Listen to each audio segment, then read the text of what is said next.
Hello, everyone, and welcome to another episode of Words About Books. I'm Ben. I'm here with my co-host Nate, and we're going to keep talking about Head Full of Ghosts. We're finally out of that uncomfortable family drama portion of the book, and now we're getting into some real spooky exorcism stuff. So, Nate, why don't you tell me real quick what happened last time, because I don't actually remember. You are very excited for this, it sounds like. I am filled with life. You're at a 10. I need you to take it down to maybe a 6 or a 7 for me. All right. All right. So last time, we talked a lot about what a shithead the father was, and yeah, okay, that's pretty much. There you go. No. Okay, all right. We covered the first part of Head Full of Ghosts, detailing Mary realizing that her sister Marjorie is, I guess the nice word for it is different. She's gradually moving towards a psychotic break. Head Full of Ghosts, if you're reading along with us, is split into 3 distinct parts. The first part of the book covers the family realizing that there's something wrong with Marjorie. It covers a little bit about the family dynamic. We realize the dad's unemployed, the mom is the breadwinner, and she's also pretty much the sole caregiver, as the dad had one job to do, which was take his daughter to a doctor's appointment, and he took her to a priest, which, swing and a miss. One job to do over, 4 years? Yeah, oh, zing. But yeah, so part 1 closes with Marjorie having, shall we say, an intense episode. And the family realizes that this is getting worse, not better. So I guess, we'll just jump into part 2. So part 2 opens up with another blog post that sets the stage for the introduction of the reality TV show into the family's lives. And I want to talk about that, actually, the blog post. Okay. I want to be, because I didn't do this last time, and I took the time to write all of it. So I'm going to be an asshole, and I'm just going to list every single source that he cites in this blog post, in the book, all right? You ready for this? They reference The Exorcist, Paranormal Activity, Evil Dead, The Rite, American Horror Story, The Last Exorcism, The Ring, Carrie, Dark Tide, The Blair Witch Project, The Haunting of Hill House, Lovecraft in general, and I thought I was done, but then in the next chapter, he brings up The Exorcism of Emily Rose, The Devil Inside Me, The Conjuring, Constantine, The Rite, REC2, I don't know what that is, The Amityville Horror, both versions, Paranormal Activity sequels, Evil Dead 2, Exorcismo Session 9, The Legend of Hell House, Burnt Offerings, Come Closer, Pandemonium, Rosemary's Baby, The Exorcist, Studies in Horror Film, American Exorcism, Expelling the Demons in the Land of Plenty, God is Not Great, How Religion Poisons Everything, and Pigs in the Parlor, The Practical Guide to Deliverance. Do you think all of this was necessary? I don't remember all of those references. I mean, were those all just in the blog post? The blog post and the next chapter where she's going over her horror collection. Yeah, that's true. They do list a bunch of movies. It didn't bother me at all. And I know from reading interviews with Tremblay, one of the things he was trying to talk about in this book is his own complicated relationship with horror. I think he likes horror movies, but I also think he has a problem with, say, The Exorcist. Like, I know we joked a little bit about how she thinks The Exorcist is reinforcing patriarchy. But I do think if you look at the plot of The Exorcist, it is very much, it's all about old versus new, and the new medical techniques cannot help this girl. The girl's mother is not a religious person. When she finally does go to contact a priest, even the priest is like, no, we don't really do that anymore since we found out about mental illness and epilepsy and all these other problems that explain most symptoms of possession. But it does turn out to be a real demon, and it does kind of reinforce the need to not get rid of all of the old ways, and kind of reinforces the need for the Catholic Church, which, I mean, they're literally referred to as Father, so it's a literal patriarchy.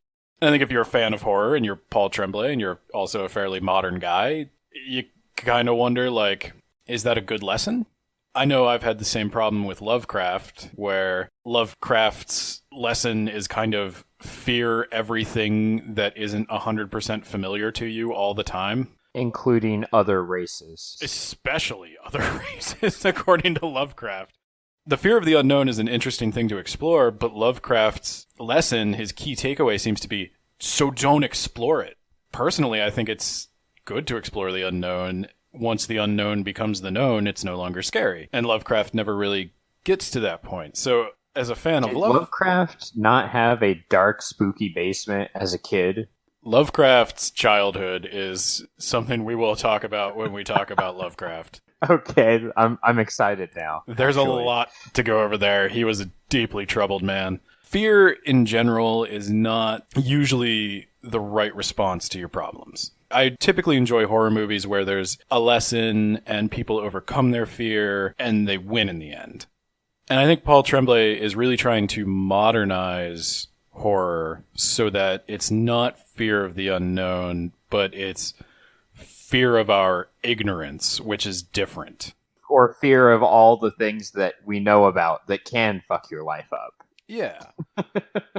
Not just mental illness in this case, but as we'll see with the reality show, there's a very real fear of being exploited, too. I think that's what Karen's blog posts are all about. Karen is realizing that this family probably was struggling to pay medical bills. The mother, at least, knows that Marjorie has a largely medical issue, but she's powerless to do anything about it. And instead of somebody coming in and helping them pay specifically for medical bills, and I won't get political or anything, but they really should have started a GoFundMe. You get somebody so stressed out, they stop making decisions based in rationality, and they start making mistakes, and that's prime opportunity for some sleazy person to come in and take advantage of you and make the situation even worse. And the interesting thing is that the reality show was produced before they had distribution for it. So the Discovery Channel is where the reality show airs, but this wealthy financier came in to do the production way before that, and they actually had like an episode recorded to sell to the Discovery Channel. And the author of the blog questions where the money came from and how they ever found out about the Barrett family in the first place. And she asks two specific questions. Where did the money paid to the Barretts come from? And two, why was Father Wanderley, the priest, acting as a go-between for the Barretts and the production company? And she hints that there may be some, like, political PAC money being laundered through the production of this TV show. I don't know if that... It's a one-off, like it's one sentence and then they never mention it again. I didn't really catch it until I was going back through and making notes for recording, but does it make you wonder if there's something more nefarious going on here? Well, actually I was going to ask you if you thought that Father Wanderley legitimately believed she was possessed. That's a tough question. I really don't know what Father Wanderley believed, but I do think he had an agenda of some kind. He definitely wanted her to be possessed, bordering on needed her to be possessed. They mention that there is a lot of unanswered things behind the scenes. I think that Mary actually sees like the governor or a senator or something. Is that right? Or the mayor? Or... I don't remember that. It's like they were over to watch the premiere, and some important guy was talking to Father Wanderley at the house to watch the first episode. Oh, I had the impression for some reason that was like a studio executive. I didn't think it was a politician, but I could be wrong. Yeah, I think it was some sort of politician, but nothing was ever mentioned, and I don't know if it was supposed to be something we should wonder about, or if it was just a way to move on so we wouldn't have to question that. I took it as Father Wanderley was John's like regular priest, and then he had connections And when he learned about what was going on with John's daughter, he kind of took advantage. To what end? Who the hell knows? I don't know if this is the right place to talk about it. We touched on it a little bit the last time, but I find it stretches the limits of believability that the Catholic Church would okay all of this. Hey guys, it's Future Ben here.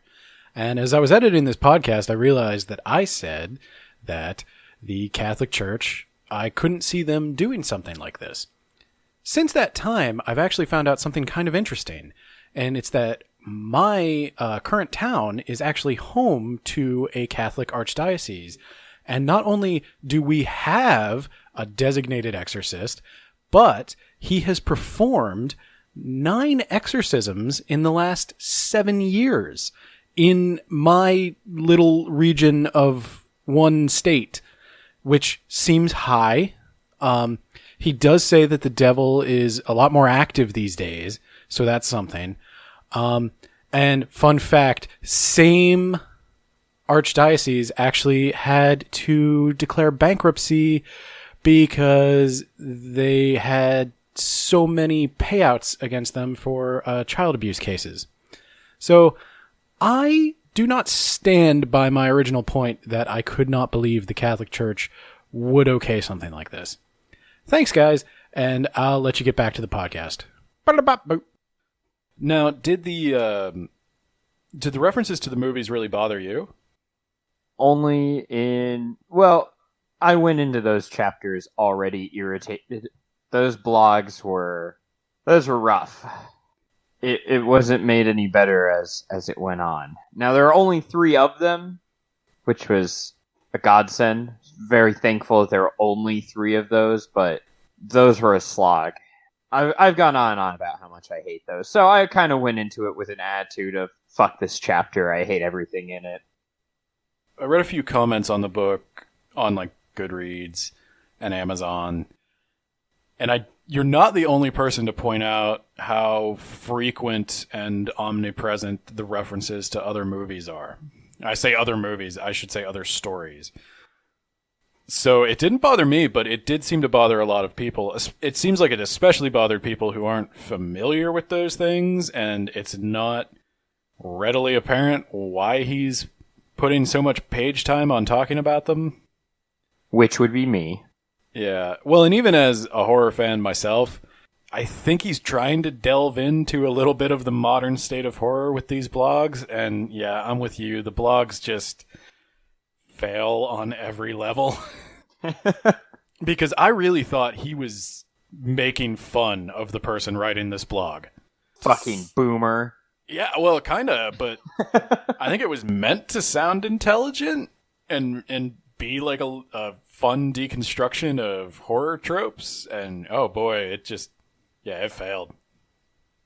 All right, we should get back to the book now. Yeah, we got we could do like a whole podcast just on the blog posts. I don't want to. We can do a podcast about horror at some point if you want, but good Lord, I do not want to deal with her blog posts anymore. All right. Well, following the blog post chapter, we get another present tense, present day chapter of Rachel interviewing Mary, this time in Mary's apartment. During the course of the interview, Rachel is given a tour of the apartment, including Mary's playroom. It is a media room where Mary keeps all of her books, movies, and video games.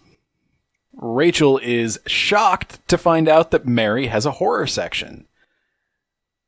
It predominantly features stories of possession and demon worship, which I guess you wouldn't know unless you knew what all of those titles were.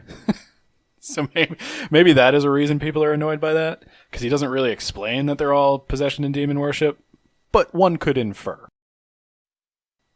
Rachel understandably wonders why Mary would choose to relive a trauma over and over, knowing that, things didn't go very well on this reality TV show. And I found Mary's answers to Rachel's questions to be evasive. But she does tell Rachel that she has landed her first paid writing gig in Fangoria, a real magazine, based on a horror blog site she does. And in what was probably the most horrific revelation of the book for Nate, Mary reveals that she is in fact Karen Brissett, writer of The Last Final Girl. Nate, like, good twist or great twist? Well, you sent me a screenshot of your reaction, so I know you're hamming it up. My exact reaction was, get fucked. And mine was, fuck you. So we had a very similar reaction to the revelation that she was the blog writer. We spent enough time on it, though. We'll go on. I just wanted to taunt you one last time. I did want to real briefly ask you if you got any weird vibes about the way adult Mary talks. I found Mary's whole tone to be kind of playful and snarky and word gamey in a way that really reminded me more of Marjorie than Mary.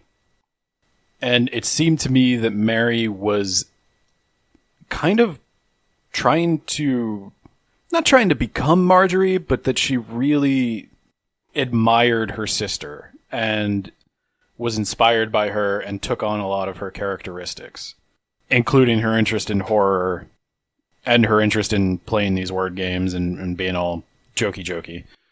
I didn't get any of that, but it's possible that you saw something that I didn't, because adult Mary was very hard for me to want to examine in any further detail than I had to, especially after that reveal that she was writing those blog posts. You know, I can see that. I can see your point. I would definitely say adult Mary is a little emotionally stunted. I agree with that 100%. Yeah. It's fine for a 14-year-old girl to want to play these word games and want to prove to everybody how smart she is. It's less cute in a 23-year-old woman, but I didn't hate her as much as you did, and I can think of some reasons why she might be stuck at a certain age. Right. Again, hate's a strong word. I get that she did go through a lot, and we'll get into that, we promise. She went through a lot. I definitely think her trauma kind of either stunted her growth, or it certainly altered her growth. But, man, those blogs. Mary, I know you've been through some shit, but there's just no excuse for those blogs. All right. We're going to move on. We're just going to move on. Got to power through it. The family has signed a contract to participate in a reality TV show about their daughter's possession, and filming officially begins. So the family has to leave the house temporarily, and when they return, they find it equipped with cameras, mics, lighting, and, of course, a confessional booth. They also now have a semi-live-in film crew. The crew doesn't actually stay in the house, but they have several trailers set up on the property from which they can survey all the activity going on in the house through their cameras and microphones. And young Mary is not a fan of what's going on, and she angrily decides that she is going into the basement where the family keeps all of their non-perishable foods to get a snack. And this is a form of protest to an 8-year-old. I don't quite get it, but we're going. And so Mary is typically afraid of the basement, but she got that hangry courage, and she's going down anyway. So once she's in the basement, her courage quickly wears off. While she's struggling to remove a snack from the packaging, a voice asks if she needs help.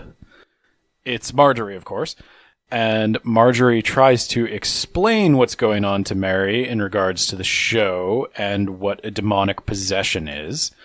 Mary is not quite old enough to understand. Mary does not have any kind of religious education. She doesn't really even know what a demon is. So Marjorie decides to let Mary in on a secret so that Mary can forgive her and trust her again. Marjorie tells Mary that while she does hear voices, she isn't actually possessed by a demon. Marjorie confesses that she's making it all up to help the family.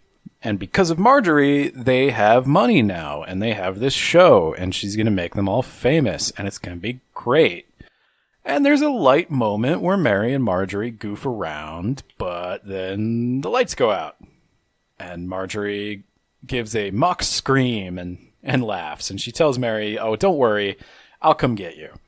And Mary hears what sounds like 2 sets of feet approaching, as if perhaps Marjorie is crawling on all fours. And before Marjorie can make contact, the father comes in and escorts Mary out of the basement and asks her, what she's doing down there. And, I don't want you playing down here. And if Marjorie is still down there, he doesn't see her. And Mary doesn't see her. She's hiding in the shadows somehow. But Mary remembers what Marjorie said, and she decides to head up to the confessional and do her part to help Marjorie keep up the facade and help the family make money and put on a good show. And she tells a story about how Marjorie surprised her in the basement and told her more weird stories, and that Marjorie's eyes went all white and she was eating dirt. And Mary tells the camera that she's afraid of the evil thing that's living inside Marjorie. So Nate, 2 questions. First question. What's your medical opinion of Marjorie at this point? Using our good friend, the DSM-5, she has schizophrenia. She's got delusions, she's got hallucinations. That right there would be enough to diagnose her with schizophrenia. And in addition to that, she also has hostility, aggression, inappropriate affect, so like when she's laughing in the absence of stimuli, and a dysphoric mood. And as we've both gone on about forever, neither of us think that there's anything supernatural going on. Nate, who turned out the light? Ooh. Well, they have a beat up shit house with a dirt floor for a basement. I can come up with any number of reasons why the lights would go out or a fuse would blow. Is one of those reasons Satan? And if not, why not? Why do you think the lights went out? At this point in the book, I don't know if I had decided yet whether or not I thought anything supernatural was going on. There are 1 or 2 coincidences in the book that cast doubt on my skepticism. This is one, and it's such a minor thing that I have to acknowledge that in the face of all the other overwhelming evidence that she's not possessed, it was just a coincidence. It is an interesting coincidence, though. My second question is, do you think it's a writing mistake that Mary doesn't know what a demon is? Actually, when you said that she didn't know what a demon was, I was going to call her a scrub. Does she not play any video games or consume any popular media? Well, no, it's interesting, though, that she doesn't know what possession is, she doesn't know what a demon is, but then without Marjorie's help, she constructs the story about Marjorie having white eyes and eating dirt. Ooh, yeah, that's a pretty glaring thing, isn't it? Gotcha, Tremblay. Checkmate. Mary befriends one of the crew members, a man named Ken. Ken is like the only adult who gives Mary any kind of parental affection at all during this period of her life. Now, I want to get this out of the way that one of the key conceits of the book is that Mary is simultaneously too young to understand much of what's going on at the time, and is also somehow giving this incredibly detailed account to Rachel years later. Mary is an admitted unreliable narrator, and the reason I choose to bring this up is because Ken is one of the stranger adult characters in the book for me, and I don't quite know exactly how to feel about him. He's portrayed as likable, so I'll just dive into a little bit about what he does. So Ken behaves very paternally towards Mary. Mary is bored, and she's constantly underfoot and getting in the way. And Ken is the only one who takes an interest in how Mary feels or how any of this is affecting Mary. Ken plays a little game of soccer with her, and he decides to help her sort of stay out of the way. He gives her a camera, and he teaches her a little bit about shooting and editing video. And he agrees to sit down once a week with her and go over the footage she's shot to see how she's doing. And he's also the only one who warns Mary that this show might complicate her life and that she might want to talk to her parents a little bit about what to expect this year. That it might be a hard year in school for her. Mary is very excited about the premiere of the show. She's, like a little kid, very excited to be on TV and to have all this attention. And she tells all of her friends to watch it. And when Ken hears that she has told all of her friends to watch it, he doesn't really react. And I kind of got the impression that Ken was feeling more than a little guilty about what the show was about to put Mary and her family through. I also got the impression that Ken was becoming a bit concerned that Mary's parents didn't seem to be talking to her about any of these things. When the night of the premiere comes around, Mary's running around and she's filming little interviews with everyone and hoping that she'll be able to sneak around long enough to sort of watch the premiere, even though everyone's cautioned her that it's going to be too scary for her. Fortunately, and I was kind of on the fence about this, Mary's parents don't allow her to watch the premiere and they send her to bed, which, thank God, I was terrified they were actually going to let her watch it, and that was going to be the start of Mary's many psychological problems. But Mary is sent to bed, and at this point, the cardboard house in Mary's room has a blanket thrown over it so that Mary doesn't have to look at the creepy vines that Marjorie drew on it. And Mary falls asleep while she's, playing with her camera, but she wakes up in the middle of the night after hearing some disturbing scratching noises. Scratch, scratch, scratch, scratch. She looks around with the light on the camera, but she doesn't see anything. She turns the camera onto the cardboard house, and as the light falls on its tiny window, suddenly the blanket is sucked through the window of the cardboard house with such force that it tears the little cardboard chimney off. Mary goes to investigate the house, nervous that something's going to reach out from under her bed and grab her feet, but nothing happens, and so she gets a little closer. And inside the cardboard house, she sees the blanket lying in a pile on the floor. She calls out Marjorie's name, and the blanket slowly rises. Marjorie's hands shoot out of the blanket and wrap around her own throat, pulling the blanket tight against her face.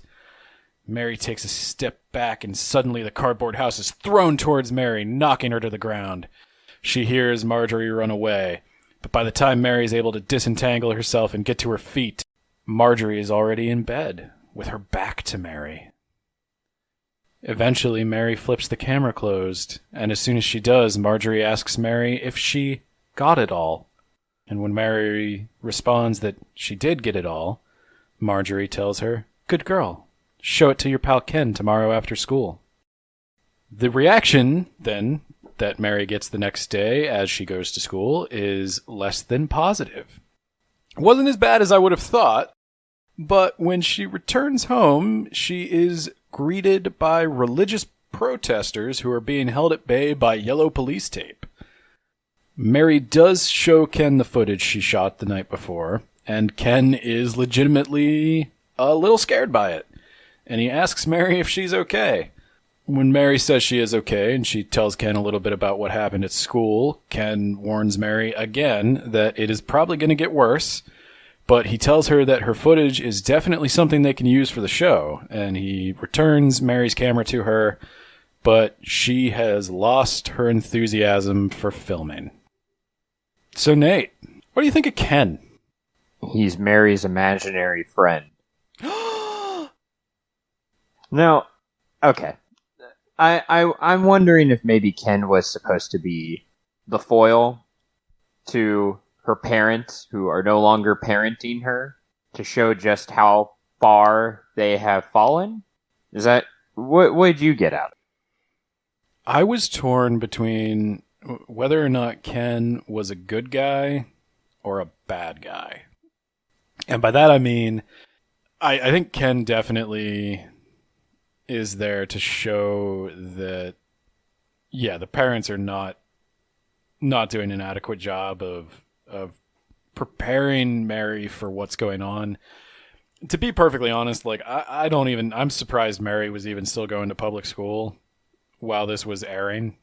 Yeah, you'd think they'd just homeschool her at that point. Yeah. I mean, the dad's got nothing better to do. Yeah. He's got a job now. He's a professional actor. I had mixed feelings about Ken because on one hand I wanted to like him because he does seem to care about Mary and be a little bit protective of her, and she desperately needs someone to protect her from all the shit that's going on. On the other hand, when he gives that camera back at the end, it seemed kind of sinister.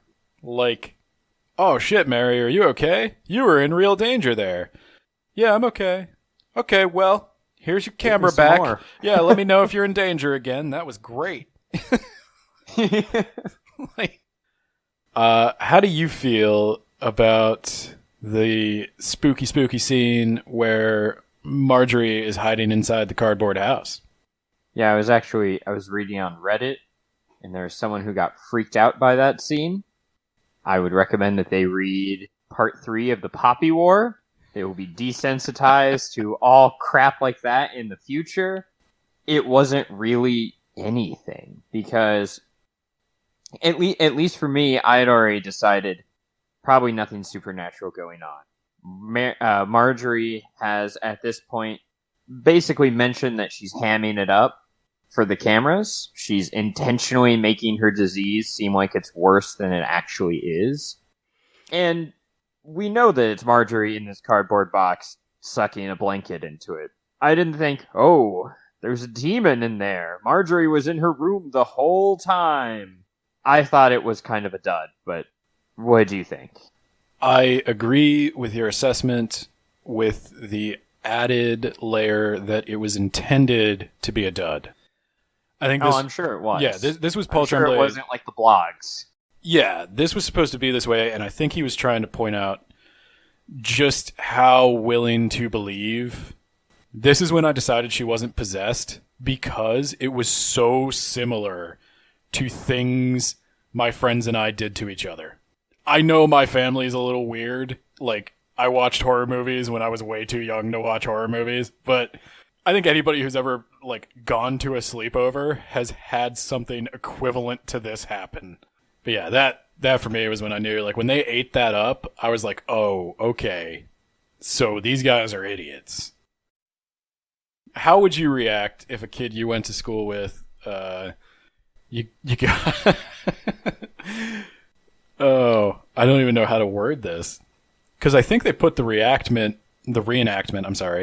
of Marjorie's self-love scene in the first episode. So, yeah, you're in second grade, and... What the hell is she doing? Are there anti-bullying laws like that described in the book? I guess Paul Tremblay is a teacher. He'd know better. Yeah, there definitely are. I don't know if it was at that point in the book or a little later on, but yeah, Mary winds up getting bullied a little bit and teased to a certain point, and the bully does wind up getting suspended. It turns into a whole big thing. But yeah, it's like Ken said, there's just almost no way she wasn't going to get bullied at school over this. So moving ahead a little bit, one day the adults in the house, including Father Wanderley, have a meeting that Mary is not allowed to listen in on. After the meeting has concluded, Father Wanderley comes out and talks to Mary, and he informs Mary that he believes that her sister is indeed possessed by a demon, and he has begun the process of requesting permission to perform an exorcism. I don't know if this is, like, I don't know how one goes about becoming an exorcist, but I find it a little sketch that this small town priest of no rank in the Catholic Church is a trained exorcist. But moving on, Wanderley would like Mary to be present at an interview between Marjorie and a church-appointed psychiatrist. The psychiatrist is described as being a Christian. He is a believer, but he is also a trained medical professional. And he is going to make the distinction between whether or not Marjorie is suffering from a treatable mental illness or it is, in fact, a demonic possession. The interactions between Mary's mother and father at this point are revealing that there is a lot of strain placed on the relationship. We see the father's temper flaring a lot more frequently, and her mother is at least 2 glasses of wine deep at any given moment. But the reason Father Wanderley wants Mary to be present at this is because Marjorie's demon seems to manifest most frequently when Mary is around. Their interactions are actually the most depressing or horrific thing about the entire book, aside from who the real author of those blogs was. You really feel for this family who has to deal with John. Yeah.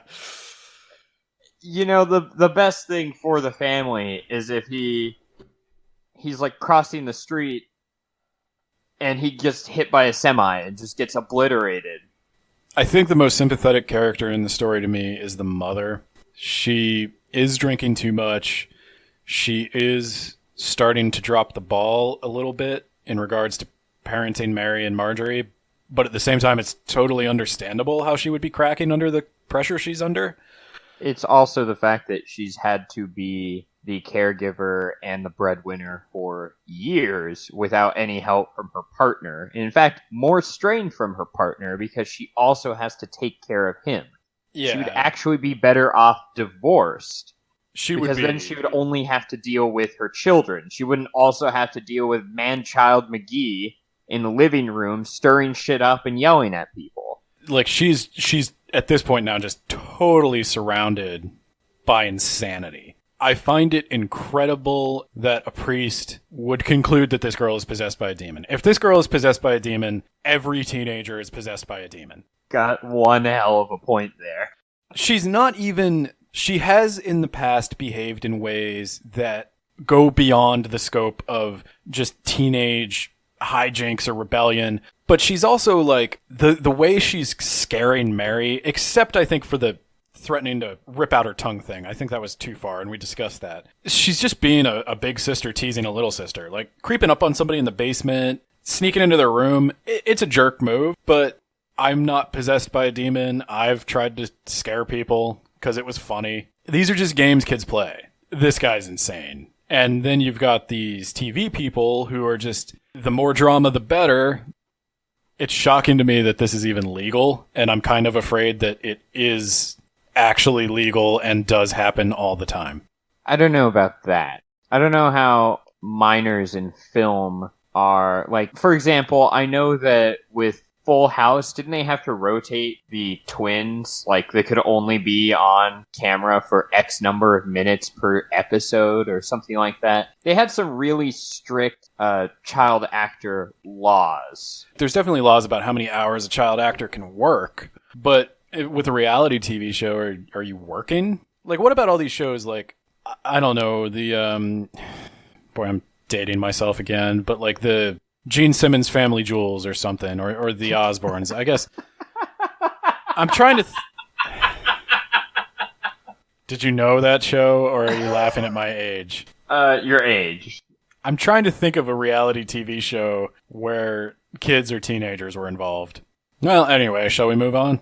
Yeah, let's move on. Although, I think you're right. The more I think about this, Father Wanderley had some sort of ulterior motive, and I'm not 100% convinced that he thinks that she is possessed, but he needs her to be possessed. That was a good way of putting it. At best, he is a hammer in search of a nail, and at worst, he's a total charlatan looking to launch some kind of career. So, let's talk about this psychiatrist he brings in.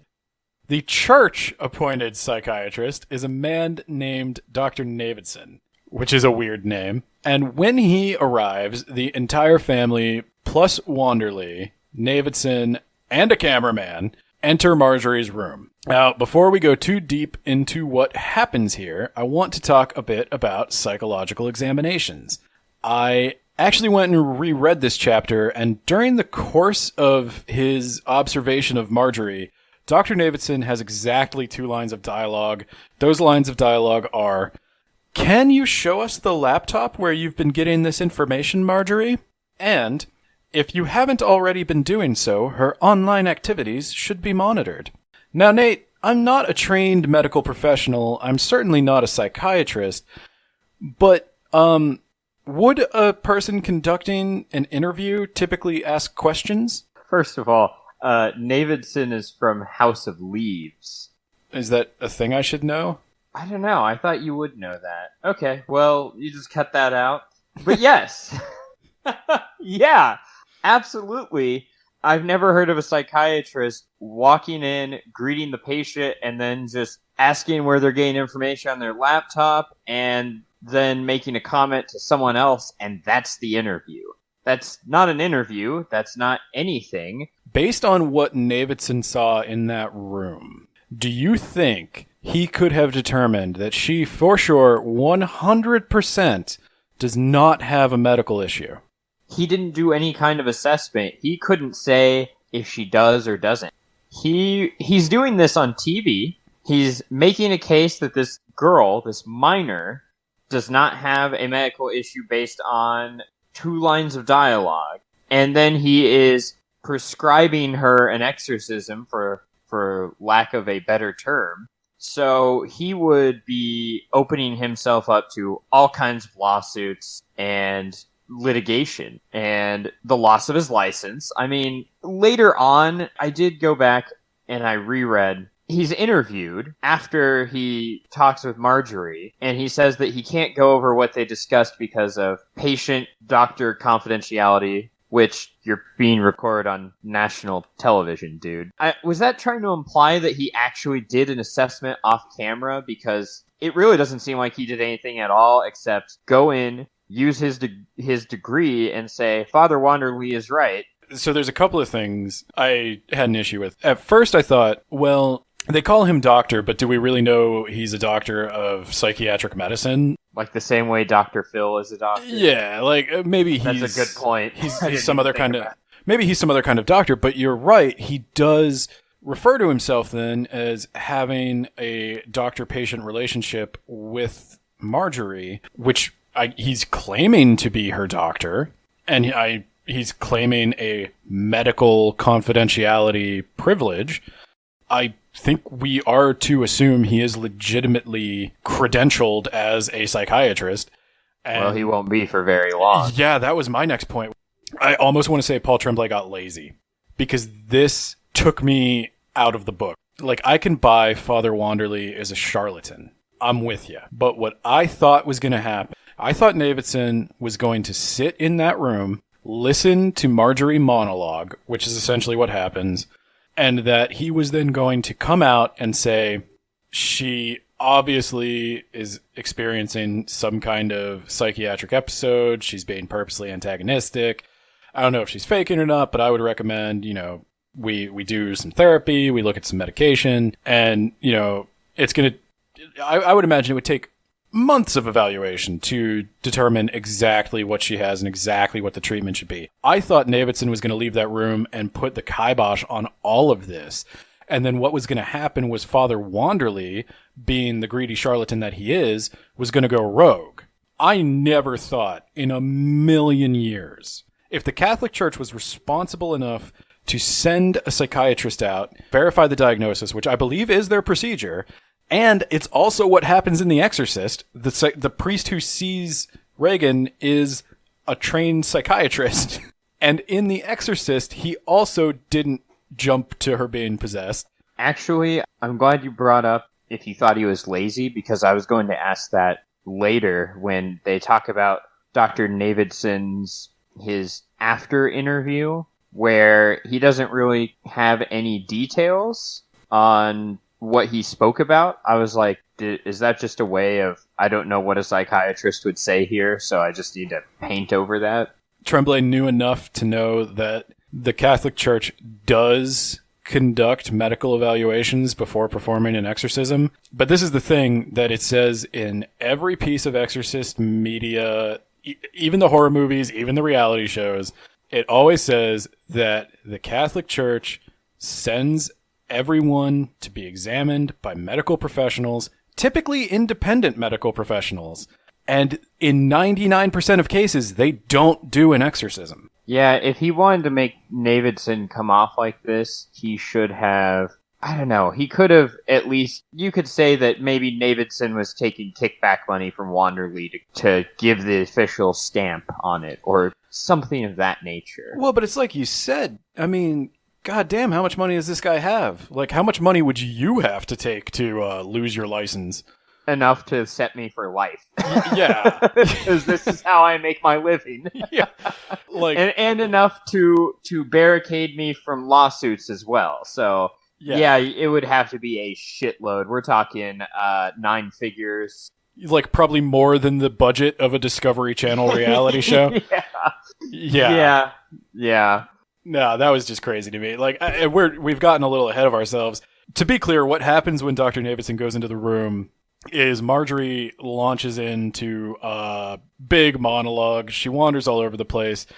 I'm not going to cover it all here, but I will tell you the brief summation of what she says is that she's like, "Oh, you're going to do an exorcism, but you're making mistakes. You know, don't you know that this is what exorcisms are? And yeah, I guess I'm possessed by a demon. I'm possessed by Yidra." And whatever.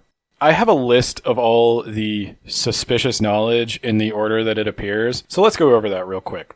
Marjorie knows that media is not allowed during exorcisms. She knows that Pope Francis recently broke that rule by performing an exorcism in public. She knows that there is a Norwegian documentary featuring a Vatican-approved exorcist. She knows that her reality show is doing well and making a lot of money. Which, I mean, she's like, duh? I don't know. They're still making the show, so, like, she would know that. Anyway, she knows the name and pronunciation of Father Wanderley's Big Book of Exorcisms, which I do not know the pronunciation of, so I'm going to say it's De Exorcismis e Supplicationibus qui Bastum. Published Vatican 1999. Beautiful. Yep. Beautiful. Well done. I don't speak Italian. Probably Latin. She also knows that Madrid wants to hire 8 more exorcists because some person in Spain got exorcised. I don't know. And she claims to be Yidra, which is a Lovecraftian monster. And she says that if they need more help identifying Yidra, they should ask Ken. And as it turns out, Ken is a big Lovecraft fan. How did she know? He wore a shirt. He wore a shirt, yeah. So she also has some bad behavior. Some of those bad behaviors are she performs voices. One of the voices sounds suspiciously like Gollum from the Lord of the Rings movies, which are Marjorie's favorite movies. And Mary is afraid that Marjorie has gone too far and that the parents are definitely going to know she's faking when she does a Gollum voice. How do they not know? Well, the mom's drunk and the dad doesn't want to know. So okay. That's a good point. She accuses Father Wanderley of being a pedophile, which, hey, not out of the realm of possibility. Just saying. She accuses all priests of needing witnesses because they're closet perverts. I mean, I'm not going to touch that. She uses a lot of profanity, which no 14-year-old has ever done. And she does... Of course not. She does a bunch of rambling about how, like, do you know that, like, when you exorcise a demon, man, that, like, you're exorcising the demon and not my soul? And, like, how do you know that the colors you see are the same as the colors that I see? like what if green to you is like red to me? Again, another thought far too deep for any 14-year-old to have had. And then, of course, there's the big reveal where she's like, what would it look like if a demon was trying to get out? Would it look like this? And she lifts up her stomach.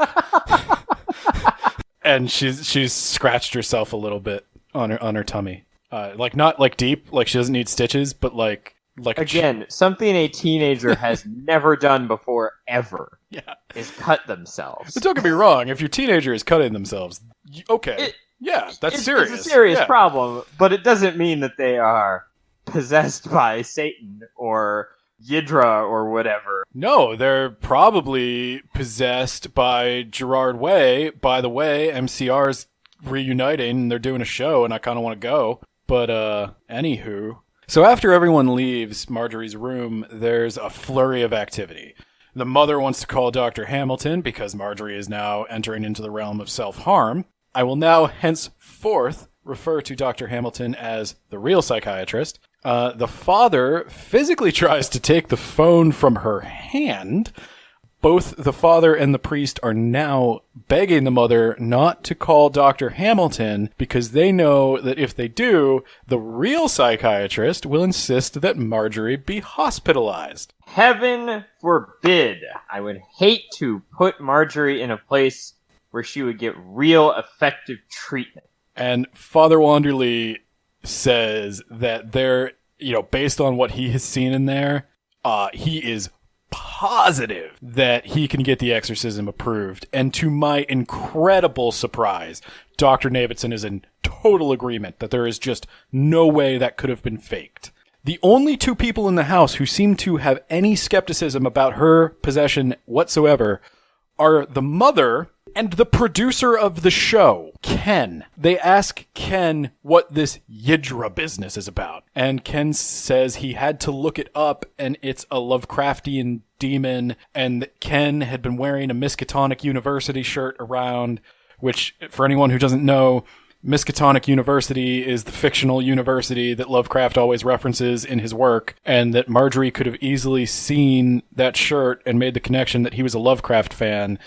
And John says, how could any 14-year-old girl have known that Miskatonic University was a Lovecraft reference? To which I was just like, yo. Are you dumb, John? I was like, dude, only 14-year-olds right? now. Like, what adult would be wearing a Miskatonic University shirt? Like, except me. Yeah, like, you're right. Really, Ken is the weird one here, not Marjorie. It's insane to me, and the thing that was doubly insane to me is that the only two things Davidson says, and this is why I thought he was going to come back and say, no, she's full of shit. The only two things Davidson says are calling into question whether or not Marjorie has just been Googling creepy shit. Like, she knows she's on a show called The Possession. She knows they're trying to get an exorcism approved. And, suddenly she knows a lot about exorcisms. Well, she has a computer, which Davidson recognizes and points out. He also points out that she might have looked up all this information on her computer. And he also establishes that the family is not monitoring her online activity. He's the one who introduced the perfectly logical explanation for how she could know all these things, and he is immediately on board. Like, that's where I was just like, Tremblay, what? But regardless of this, okay, so we have now a minor upstairs, a 14-year-old minor who has just scratched herself severely enough that it needed to be treated with disinfectant and bandages and everything. And she's now made the leap to self-harm. And we have adults preventing the mother from calling a doctor.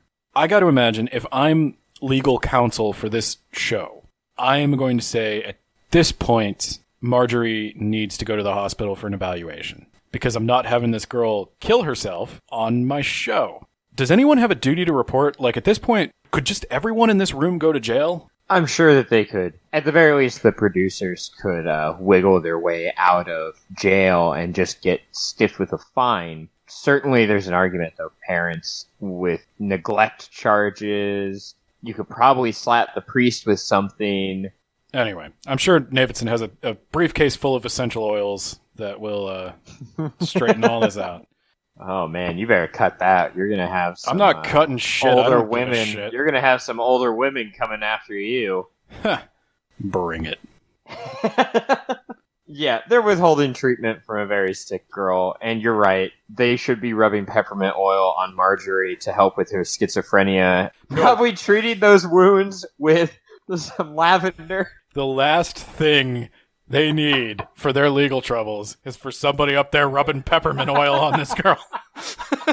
No, did she just scratch her stomach? I thought she, bladed her stomach very lightly. Well, they didn't take her to get stitches or anything. I see. Wow. Okay. So I thought it was actually more intensive than it actually was. That's kind of the whole deal with Marjorie, is like everything is little kid games. And I'm kind of flipping through my book just to see. I have a line from the dad highlighted. Marjorie, what are you? How does she know all this? And my note that I have there is he in on it or is he stupid? Stupid. Very stupid. I also had a theory at this point that Marjorie, the dad, and the priest got together and came up with a scheme to fake all this.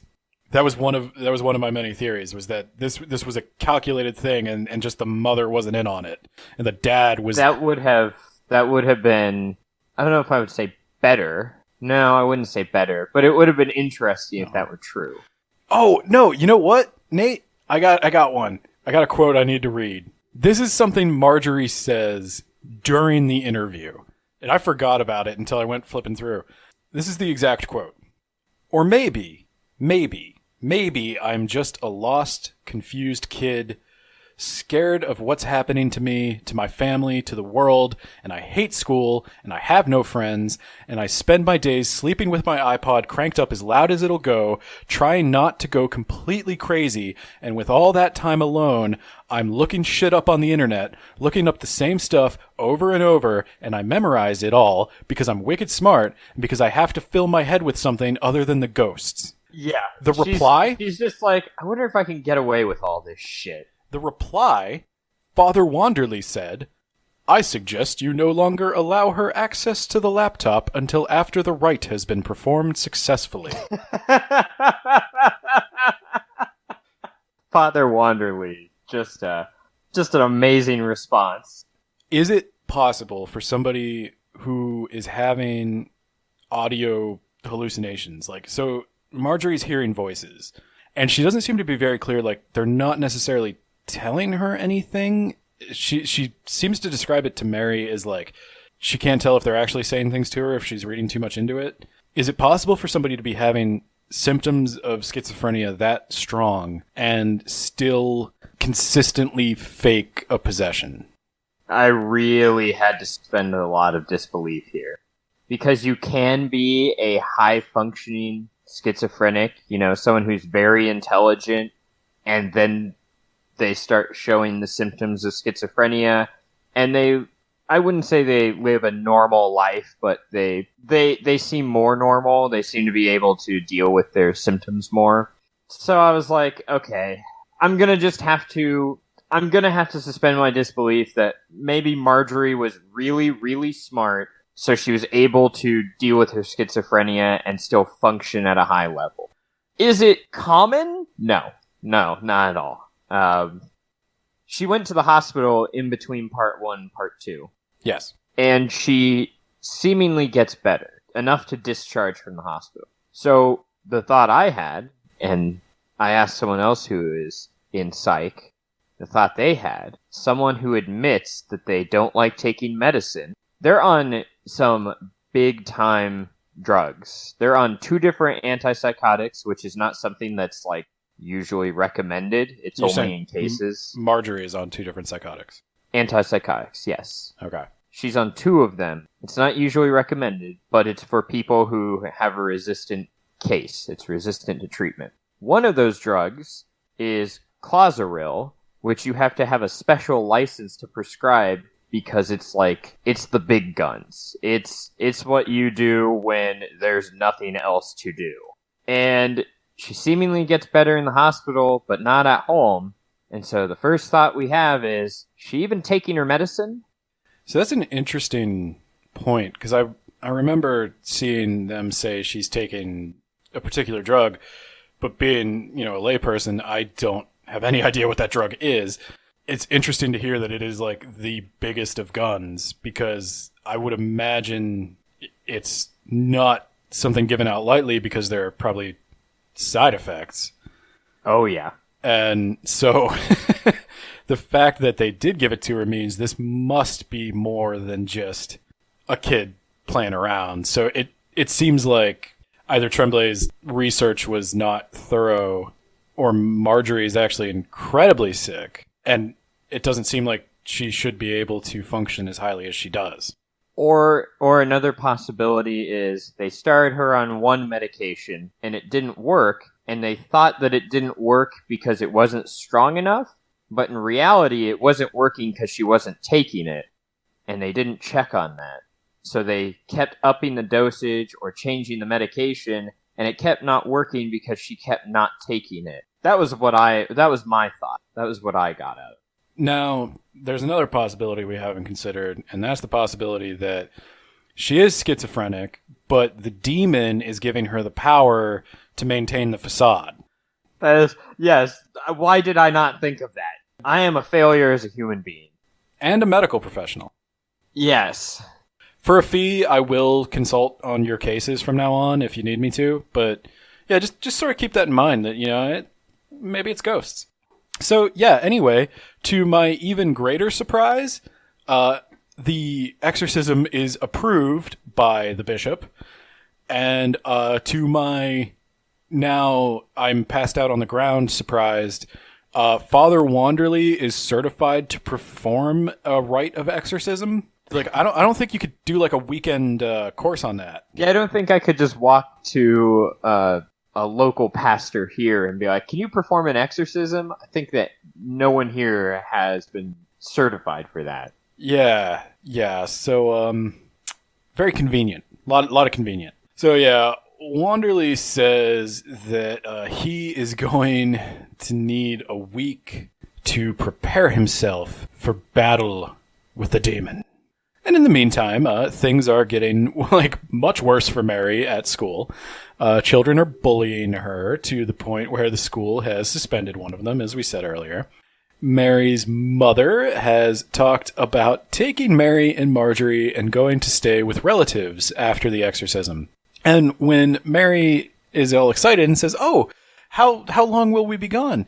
The mom says, "Maybe a very long time." To which I said, Yeah, you should do that. I was pretty happy when I heard that. Yeah, thank God. So, finally, all it took was months of borderline child abuse. But anyway, on the evening before the exorcism, Marjorie is acting suspiciously normal. She is watching TV with the family, and they're having a nice little chat, and they're playing around, and it all goes really bad. Marjorie starts to get weird, the parents start to fight, the tension rises in the room, and it culminates with Marjorie giving the ominous warning that Mary needs to be present during the exorcism or people will get hurt. And perhaps most problematic of all is a new group of protesters has arrived. And for some reason, the book doesn't want to name names, but it's pretty obvious that the new group of protesters is based on a certain Baptist church that is not very well liked. And they have a whole bunch of new and colorful signs, and they manage to taunt good old John, reliable John, calm John, into yanking one of the signs out of their hand, and in the scuffle, he just punches the smiling protester in the face. And John is immediately arrested by the police who are right next to him, not sure what he thought was going to happen. And the mother has to bail him out, and she is none too happy about that. And this is all the day of the exorcism, by the way. Now, not surprisingly, the mother and father, recently released from jail, get into an argument over dinner that makes one of the cameramen flinch. The mother, Mary, and Marjorie retire to Marjorie's room to await the exorcism. Their mother is dealing with some extreme guilt over her part in subjecting the family to this. She admits that it was a moment of weakness for her. She wanted to believe that it could all be this simple, but she knows she should have been stronger, and she can't believe that she put them through this, and if Marjorie wants, she will call this entire thing off. But Marjorie says that she wants to do this, and that it's going to be a good thing, and everything's going to be fine. Now, the film crew has done Marjorie the favor of redecorating her room to look more like what an audience would imagine an exorcism set to look like. And they've also opened her bedroom window in Boston in the middle of winter. And now it's, you can see everyone's breath, and it makes it seem like perhaps the temperature in the room has dropped due to the demon. Yeah, I had to look this back up. I was like, wait, is that the reason why?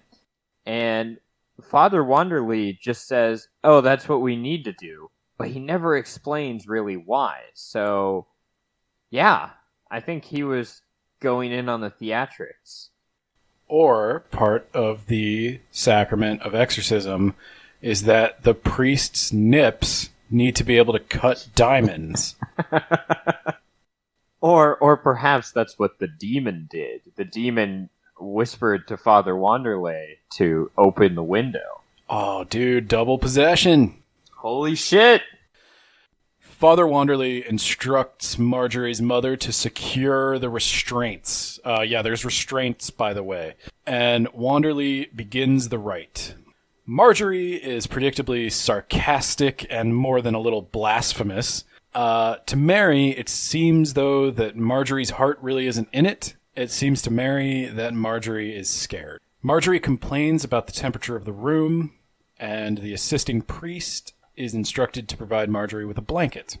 As the ritual progresses, Marjorie becomes increasingly unstable. At a certain point, drawers begin opening and closing on their own, and this makes Marjorie go nuts.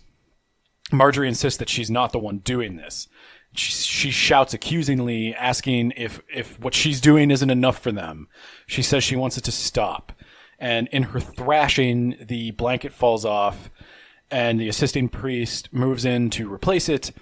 And when his hand gets close enough, Marjorie snaps through the restraints and bites a huge chunk out of the guy's arm. And the guy staggers back, and people rush in to help him. But Marjorie turns to the group and says, I said someone would get hurt bad if Mary wasn't here, but I never said what would happen if she was here. In fact, I thought I already told you all that everyone here was going to die. And then Mary attempts to run from the room because that was pretty creepy. But Marjorie slips her restraints completely and gives chase. When Mary reaches the bottom of the stairs, she sees that Ken and a cameraman are there ahead of her, but Ken and the cameraman are looking up. Marjorie is at the second floor railing, and in one quick move, Marjorie jumps from the banister. Mary turns her head away, too afraid to see what's going to happen, and she hears the thud as Marjorie crashes to the ground. Seemed a little anticlimactic to me. You think so? What did you think of the exorcism scene? Yeah, did you mention there was something in the drawer when she ripped it out? She got up, she ripped the drawer out, and there was something clicking in there that they never found afterwards, implying that the production team put it in there. I didn't mention that specifically because I couldn't remember if I think it's a Karen blog that reveals that. And I couldn't remember if Karen was certain that there was something in the drawer, or if it was just heavily implied that something was in the drawer. Karen also is able to point out that the curtain can be seen blowing in the background, proving that the window was open. Yeah, I think she presumes, but from Mary's 8-year-old perspective, she sees that there's something in the drawer. I think it was, I don't know. I definitely agree. There was something in the drawer that was making it open and close. They had dressed the set specifically to be spooky, and they put in some props. I definitely don't think for 1 minute Ken or the production team believe that Marjorie is possessed. Which is why I called special attention to Ken earlier, because I think the fact that he knows she's not possessed, and he knows she needs medical treatment and is not getting it, makes him kind of a piece of shit. Yeah, that's a good point. Maybe he's conflicted, and that's why he's so nice to Mary. I think he's at least a decent enough person to feel bad about what he's doing, but he's still doing it. Hey, he's got to pay the bills. And he's got to pay them by making reality shows about exorcisms. Goddamn right. There's no other way in this economy. It's a hard job, but somebody's got to do it. He should make a podcast about books no one's heard of. I agree. Or he could write a book that is not that great and then still ask people to buy it. Edenverse on Amazon. $5. Throwing it out there. On an unrelated note. Yeah, if you want to get a little revenge on behalf of Paul Tremblay, you can you could read my writing, and I know there's plot holes in it because I made it up as I went along. Yeah, the exorcism, it wasn't much. I think part of why it's an anticlimax is because it's not supposed to be the climax of the book. No, there is, of course, a part 3. Yeah, it's built up like it is the climax, and then it doesn't pay off, but it pays off a few chapters later. And we find out it's pretty much the end of the show, too. Yeah, the show realized that they could be liable now.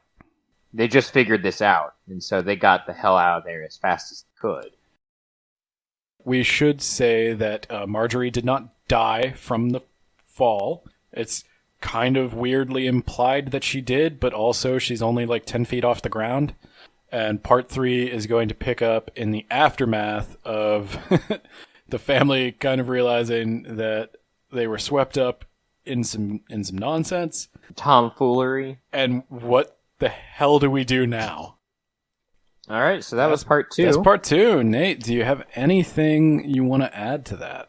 Whippin' wham wham wuzzle? Indeed.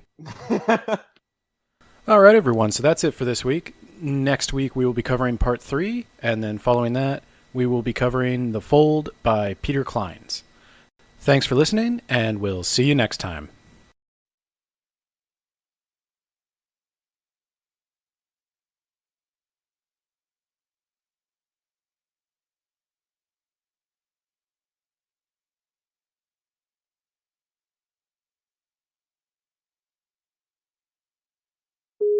Father Wander. Right. Oh, okay. No, I was going to say, all right, let's get on with the exorcism. All right. You're already jumping in. Father Wanderley instructs Marjorie. No, I can't. I couldn't keep it up. Just like Father Wanderley.